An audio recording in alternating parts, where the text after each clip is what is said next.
I'm Meshal Malik and you're watching Indus Special. The tradition of arranged marriages and the practice of matchmaking in South Asian communities is one that is widely prevalent. But recently, the Netflix reality show Indian Matchmaking has caused for fresh evaluation of how these work and how they impact the individuals involved. On today's show, we talk about how exactly TV series impact the idea of marriage and how in reality do certain stereotypes and expectations impact marriages. Joining us for this conversation today is Ms. T.K. Rajalakshmi, who's the senior deputy editor at the Indian magazine Frontline. Her work focuses on issues related to gender and the social sector. She joins us from Calcutta. Also joining us today is Dr. Sheeza, Mohsin, who works with South Asian families in many cities across America. She is a licensed marriage and family therapist and a licensed professional counselor in the state of Texas and has a PhD in family sciences. She joins us from Texas. Thank you both for joining us and welcome to the show. Ms. Rajalakshmi, let me begin with you and let's begin taking off with this show that has created so much hype and debate online. Now, being familiar with what's happened and also being familiar with the expectations that are put into the marriage process, especially those that fall onto women. What are your thoughts? Well, see, for one, the traditional forms of matchmaking have always been, part of the subcontinent, where some elderly person in the family, in fact, mostly it used to be women, in fact, they would be in touch with the general network of people, young people as well as their families. And the young people, were eligible, were in, the marriageable age. Now, so these things, have been part of the, tradition in a sense.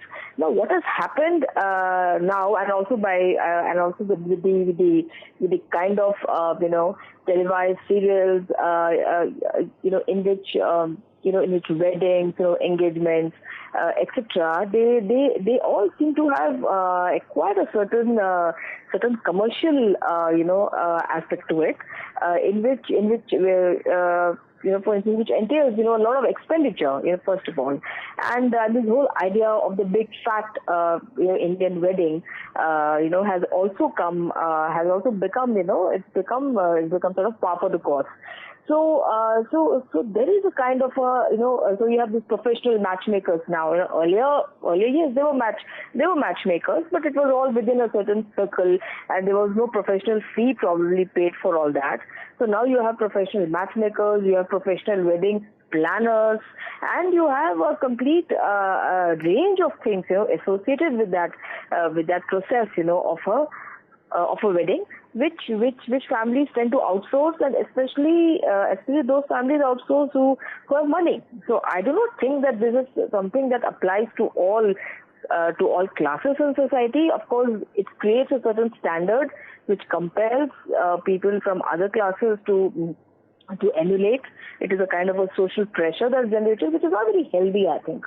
And I think, I don't know, because of COVID, etc., it's quite possible that the expenditure, on marriages is going to go down, right. Because people are going to hold on to whatever income and whatever savings they have. So maybe something sensible might emerge out of this virus after all.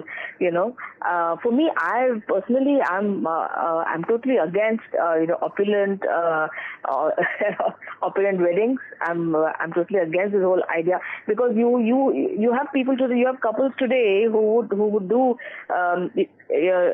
who would have a love marriage, for instance, or the choice marriage by choice, but then they would have the entire conservative jing bang and it go through all the all the things associated with it and which also entail a lot of pressure on the families ultimately. Right, Ms. Rajalakshmi, that's I think a very important point that you mentioned here, and I want you to stay with me on that point, the idea of pressure and how it's associated to arranged marriages. I want to take this question to Dr. Sheeza Mohsin and talk to her about how and whether arranged marriages or love marriages, the idea of these, they actually impact the marriage and the relationship afterwards. I want to tell you, first of all, I did see a little bit of the show. this is a part of the fabric of the South Asian culture for centuries. But right now we have a strain. We have a strain between what works and what has been traditional. So when you talk about matchmaking, there's a huge difference in matchmaking between families and matchmaking between couples. So the emphasis of that show, from my perspective, I think Ms. Lakshmi was talking about, I think it focuses more on the commercial, the material element of how everyone or most of us in South Asia who have resources, who have means, are looking forward to throw that big wedding party. In my world, there is a huge difference between a wedding and a marriage. And a marriage has completely different ingredients that make it work. So by the time a couple lands in my office, the party has been thrown and everybody has had fun preparing for it. It gave the families purpose. But the pressure on the girl and the boy, because that's also the time they're getting to know each other. And now the pressure is so big that even if they're realizing, oh my God, this is not a good fit for me, 200, 400, 4,000 people have already been invited. So they cannot back out of it. And they're getting to know each other now and realizing, oh my goodness, while the families are having a ball, we are already setting ourselves up for disaster. Dr. Mohsin, in your experience, how important is it for modern day individuals to have that understanding, to have that connection, as we call it, prior to actually having a wedding, as we're saying, having a huge party before getting into that process? This is a very difficult question because ideally I would love to say it's so important, but you also have to understand that most pieces of our culture do not encourage dating. So that is really not something that everyone has access to.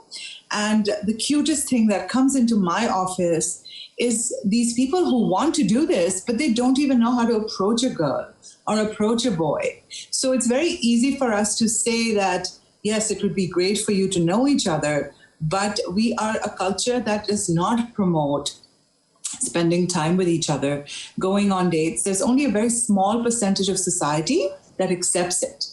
So you have to be very careful. Like I'm not going to judge the show because it's probably resonating with and connecting with so many people who are a part of that system.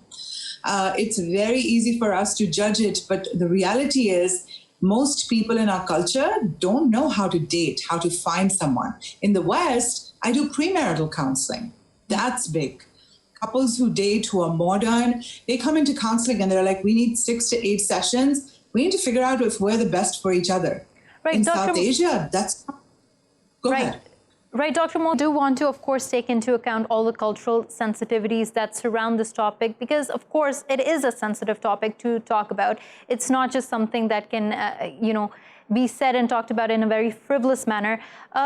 So keeping that in mind, I want to talk about the stereotypes that are attached to gender and gender roles that continue to persist. Ms. T.K. Rajalakshmi, I think this is an important question to ask, and how you think we are in a position, do you think we're in a better position to be challenging, to be confronting gender stereotypes, which often cause problems later on in marriages? Do you feel like there's a change now? Stereotypes, have been questioned and they're still being questioned, but we still have a long way to go before substantive equality, in that sense is really acquired, because when it comes, to marriages, even in choice marriages, it's peculiar because if you have to go through the entire rigmarole of an arranged marriage, even if it's a choice marriage, the how to what expenditure will be incurred, how many guests will be called, and I'm speaking of personal experience. I mean, not from my own experience, but from somebody in my family. Now it's a choice marriage. The couple, they have chosen each other.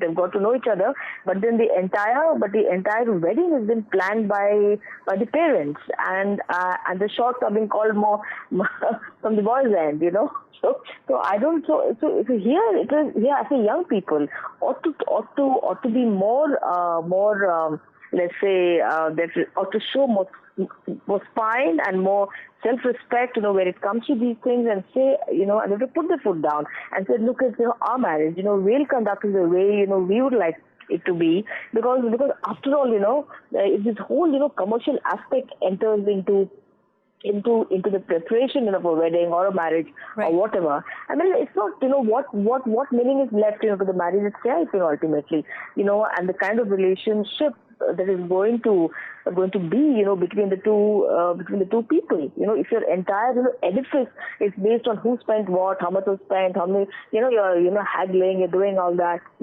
I mean, it's because there's no end to it, and and then leaves a lot of bitterness, and again the pressure that we spoke about, the financial pressure. Parents take debts, they go into debt, right, and all those things. So I think here, I mean, youngsters, or once you are adults, you've got to take that up, because it's a call taken by them. Okay, so if it's a choice marriage, you've got to put your foot down. And here in India, we have very strong, dowry laws. But I'm sorry to say, but even today, dowry is a fact in the entire subcontinent, including in Pakistan, I'm sure. Right. And the whole expenditure part, who's going to spend how much, ultimately it's not equal at all. So I think I'm not so sure about these kind of shows. What kind of values do they project ultimately? Right. Are they sort of are they questioning the commercialization of the entire sort of wedding system? Because it's an industry. We talk about today is an industry. Ms. Rajalakshmi, that's such an interesting point that you bring up, which is how this entire process has been commercialized, something that we did see in this show and something that people have been talking. What are the real incentives of matchmakers? Is it really their priority to find the best match, or is it just to, get their commission or whatever, their own paycheck out of it? But putting that aside, I do want to move forward and talk about something that has been coming up in debates and discussions, which is the negative expectations that have been placed on women, something that became apparent throughout this show. Dr. Sheeza, Mohsin, when we talk about a healthy marriage with healthy expectations, not ones that make one individual disproportionately disadvantaged with too many expectations to the point that they actually have to compromise on their personality. How do you think there needs to be a healthy balance between compromise and also respecting an individual as an individual? Very heavy question. I don't know if we'll have enough time to ask, but I will tell you that it's very sad to see when those gender values are reinforced. We have to remember media plays a big role in educating society. People don't read books, and they don't really, larger societies just look at what is happening in the media. Even in the show, as I talk about it, it was very interesting to see that there was a girl who was a lawyer who initially, I think most people did not like, because she had choices and preferences. And I was laughing, thinking if it was a boy who was a lawyer, who had all these preferences, he would be totally accepted in the South Asian culture as being picky, because he's worked so hard for his career. And over time, they soften it. But the matchmaker constantly saying that the girls have to make it work and compromise puts a lot of pressure on the female gender. And I think it's going to be people like Ms. Rajalakshmi who write about it and educate media through media, educate us for the healthy balance. Now, where is the healthy balance? There's a huge difference, as experts say, between falling in love or having a wedding and making a life with someone. When you are looking at the wedding, the commercial element, that's all about the honeymoon phase and glamour. It's probably the first time the girl or the boy have gotten so much attention from their family. Making a life with someone requires that healthy balance. And one of the biggest elements, in my view, that our society has to learn about is to let go and not be controlling. Whether it's the mother-in-law who is so loving when the wedding is happening, but completely changes when the marriage needs support. So all of these roles need to be redefined and really looked at again to see if they are serving us well.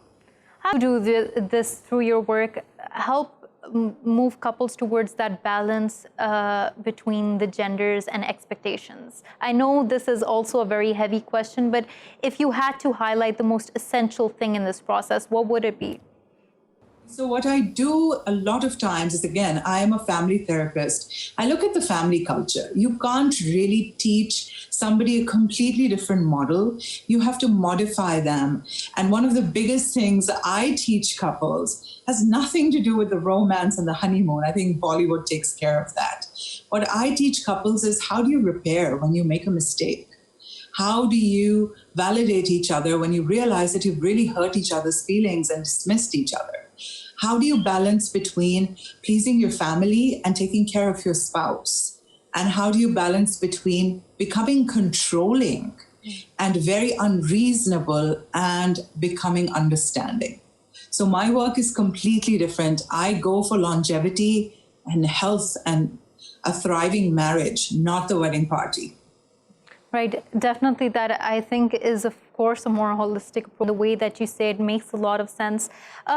Ms. T.K. Rajalakshmi, when we've been talking about gender roles, the expectations, I do also want to talk about many things that are still important for society, many things that are seemingly very superficial, but people put out as expectations from a girl, whether it comes to her height or the way she looks or the color of her skin. How do you think all of these things continuously get reinforced in our culture, in our societies?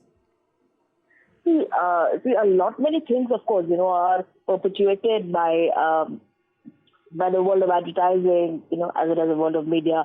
Because advertising constantly, pushes the idea of what a girl should look like. So now we have I think one particular, multinational has dropped. There used to be this cream, so now they have dropped the fair part, from it. I mean, this has been this product has been there for nearly 3 or 4 decades, as long as I remember, and it's been dropped only sort of recently. So these kind of ideas, these kind of gender stereotypes, are sort of constantly perpetuated, and it's very sad to say that they keep on re-emerging, in new forms. So even in fact during the COVID pandemic, one reads and one has seen and also read about, which is having the whole phenomenon of domestic violence.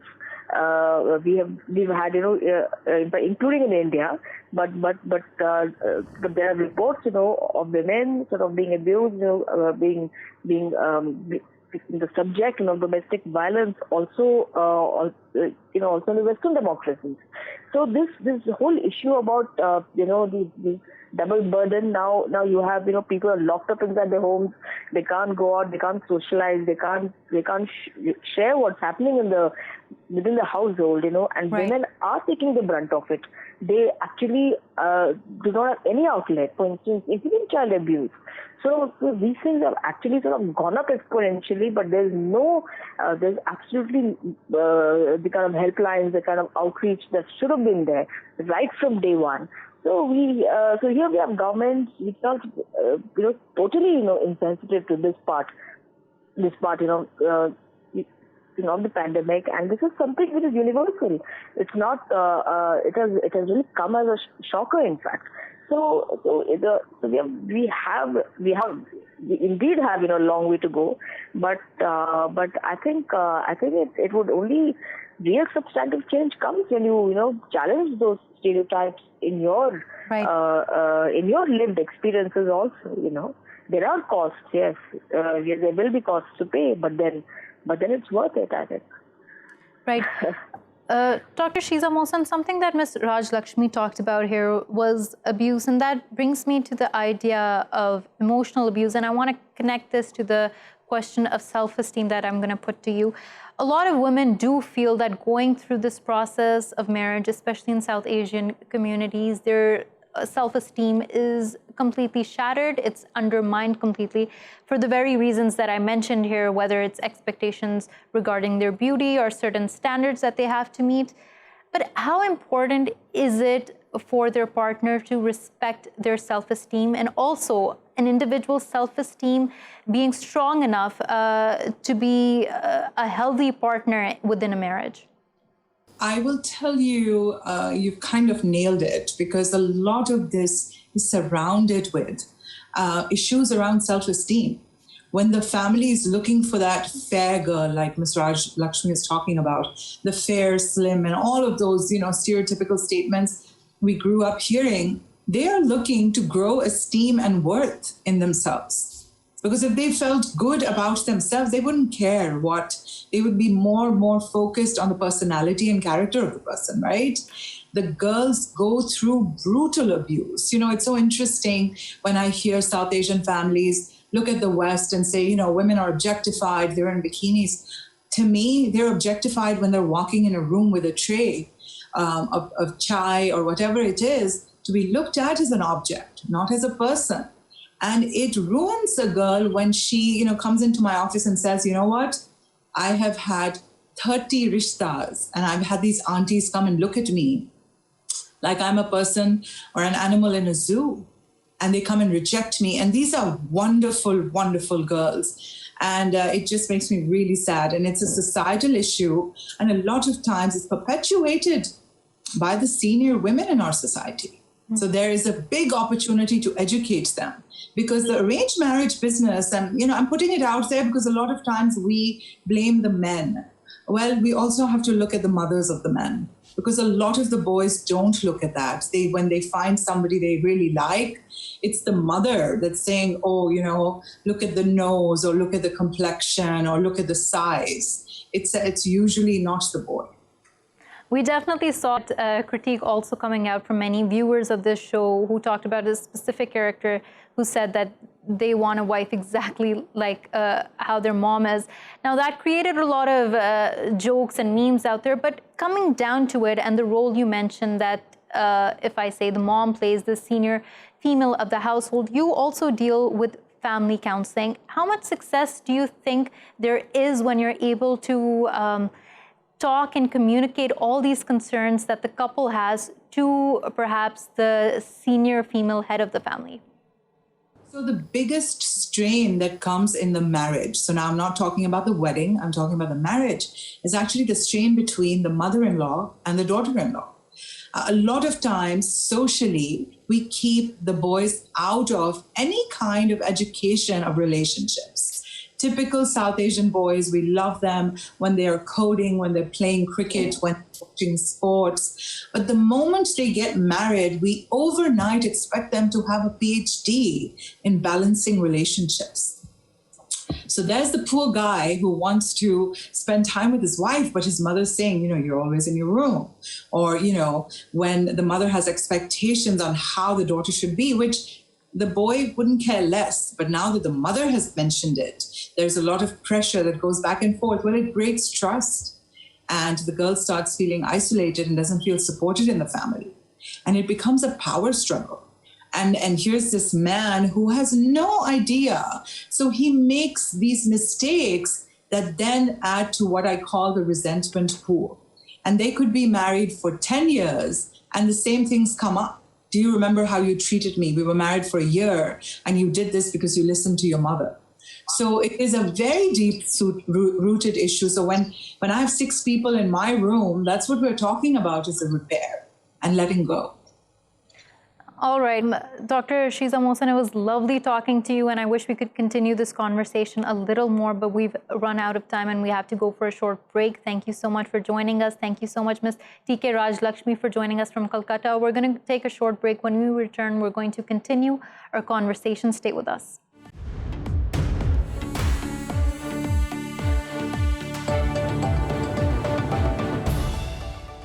Welcome back as we continue our conversation regarding certain stereotypes and expectations that impact marriages. We've also been talking previously about how media and how dramas, how TV shows impact these expectations, and we're going to continue off from that point. Joining us for this conversation is Ms. Sadaf Haider, who's a freelance writer focusing on Pakistani dramas, writing reviews and commentary. She joins us from Texas. Thank you so much, Ms. Haider, for joining us, and welcome to the show.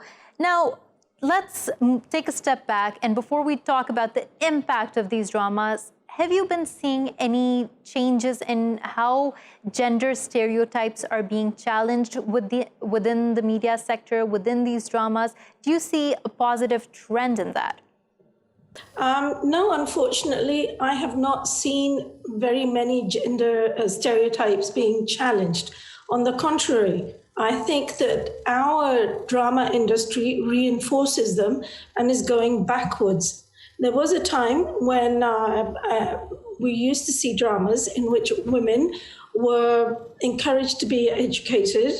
They were encouraged to strive for themselves. If you just look at the storylines of the old PTV dramas, such as Dhoop Kinare and Tanhaiyan, those are, they've had remakes, and they're sometimes in the news again. And you see that the heroines in those dramas were very strong women. They were well educated, and nobody put them down. Nobody asked them to immediately get married because it was a matter of honor. Whereas today's dramas show a very different picture. Why do you feel like that regressive is in play here? I think there's been a strong religious influence, but not in the way that it should have, in that opening up women's rights. It has reinforced traditional stereotypes. And you can see this. I think I was watching a drama yesterday, and it was called Muqaddar. And one of the female protagonists, the main one, Raima, has been kidnapped against her will by a very wealthy Sindhi politician come gangster. And instead of fighting him, this man has blackmailed her, kidnapped her, been violent with her, forced her into a niqab. She has different things, whereas the contrast between the two characters is unbelievable. The girl who's been kidnapped Ms. Sadaf Haider, as you talked about something I said, I will come back to you, which is the good wife and the image that's created within dramas about it and regarding it, that they must fit a specific role. How do you think that impacts society at large? I think it has a huge impact, but it's insidious. I don't think it's obvious. It's if you see day after day, and most people watch dramas, but the majority of the drama watching population or audience are female. And they watch this day in, day out. I watch a lot of dramas, and so do my friends. And the images that come on our screens, of course, they affect us psychologically. And it's a very slow psychological effect in that it drips into our subconscious mind. We don't even realize it. In our dramas these days, women have to be cooks, they have to be everything, but the educated woman is usually a villain. A woman who asks for her rights is usually the villain and not the heroine. The heroine is the one who doesn't mind if you abuse her. So yes, there is definitely a perpetuation of certain stereotypes. I see that, as you say, that the images on screen really reflect and really impact the viewer at home. I wonder, when we talk about dramas and how they propagate certain negative stereotypes, could they also be a means of education and a positive impact? And what do you think we need to do as a society, especially in the South Asian sphere, to get to that point where we produce those types of dramas and that type of art? I think it's going to be very difficult. I have been watching and writing commentary on Pakistani dramas for good, 6-8 years now. And I have noticed, instead of going forward, we're going backwards. I remember watching Zindagi Gulzar Hai, and I think a lot of people across the borders loved Kashyap's character, particularly women, because she was very bold. She stood for her rights. She was a little demanding, but she was a working woman and she'd worked hard. Now, even she was forced into the box of, good wife. That's fine. But she was also very careful of her rights. A lot of people don't see the heroine of Hamsafar as a woman who was strong, but she was. In the beginning, of course, she was very compliant. She was a typical housewife. But towards the end, she found her ground and she stood it. But women have inspired us. There have been good dramas where women have been inspiring, but unfortunately, 80% of the dramas do not inspire. Ms. Sadaf, Haider, I'm sorry to interrupt once again, but since I'm short on time, I'm just going to put one quick question to you. With what we're seeing as more public pressure on social media platforms, we're also seeing a recognition of the feminist movement within South Asia, whether it's through the Aurat March or the Me Too movement. We're seeing all of that unfold. Are you optimistic that this pressure will translate into the art that we're producing? No, I'm not that optimistic because I've been waiting for some time to see that translated. We do get some dramas that do reflect that, but unfortunately, most of our drama producers, who are the ones in charge, there's a myth that writers and actors are in charge. They're not. It's the producers, and they're very, very careful about their bottom line. And what they say is that weeping women who conform to traditional norms are the ones that get them ratings. The reason is that the audience that they cater to is housewives sitting at home. So those traditional values are the ones that appeal to those housewives. Now, though, we are seeing a small changes coming, but they are small. We're seeing more male-oriented dramas like Haider Wafa, and we are seeing some, you do get progressive heroines to manage to maintain their cultural heritage, but also demand their rights as human beings, not as wives or anything else, just as human beings. Definitely. And they are assertive without being... I'm sorry, I'll have to cut you off at that since we've run out of time, but that point is important to reiterate that we need to have a progressive trend. We need to acknowledge content that's created, which is more progressive, which is considering has a holistic overview of what's happening and not just continuously perpetuating certain stereotypes, certain gender norms. On that point, thank you so much, Ms. Sadaf Haider, for joining us from Texas. Thank you for watching Indus Special. We will see you again next time with more stories. Till then, goodbye and take care.